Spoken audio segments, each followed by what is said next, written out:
Hi, MSVPA. So we've finished our unit on the monotheistic religions, Judaism, Christianity, and Islam. And now we're on to our final world religion of the year, and that is Buddhism.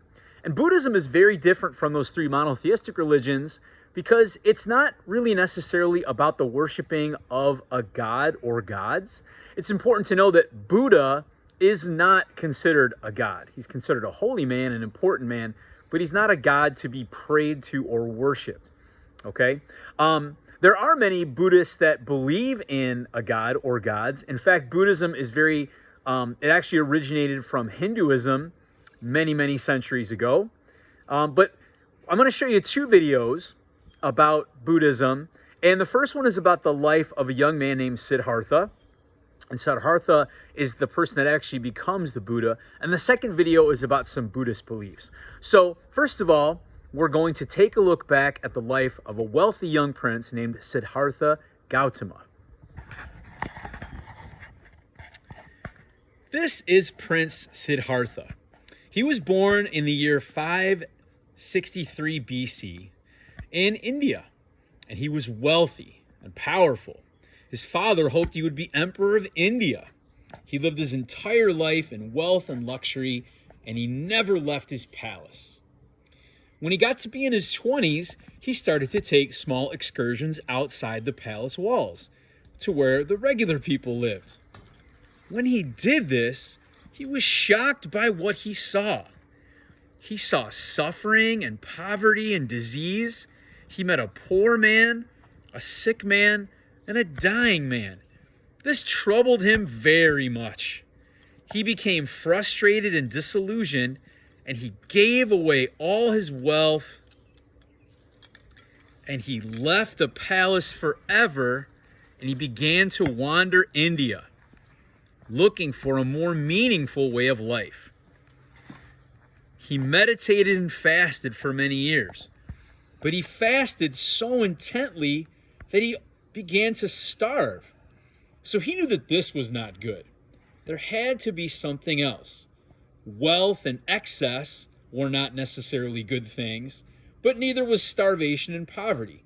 So, at the age of 35, he sat under a tree and began to meditate. He sat under this tree for 7 weeks. This tree became known as the Tree of Wisdom. And while he was under this tree, he came up with a plan, an idea, called the middle way. The middle way. Excess wealth is not good. Poverty and starvation are not good. A middle way, or life of moderation, can lead to a happy, balanced life.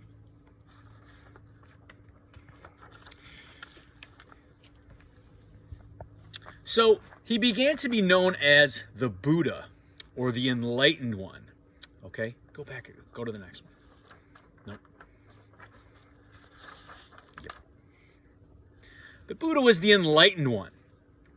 He basically discovered that human suffering was caused by 3 things. Number 1, wanting what we do not have. We want more money, we want more fame, we want more status, we want a bigger house, we want a nicer phone, we want more Instagram followers, and that makes us unhappy when we don't have those things. Also, wanting to keep what we have and like. We like our stuff, and we're worried that other people are going to take it away from us, or we might lose what we have, or we might even lose our life. And this is a form of suffering.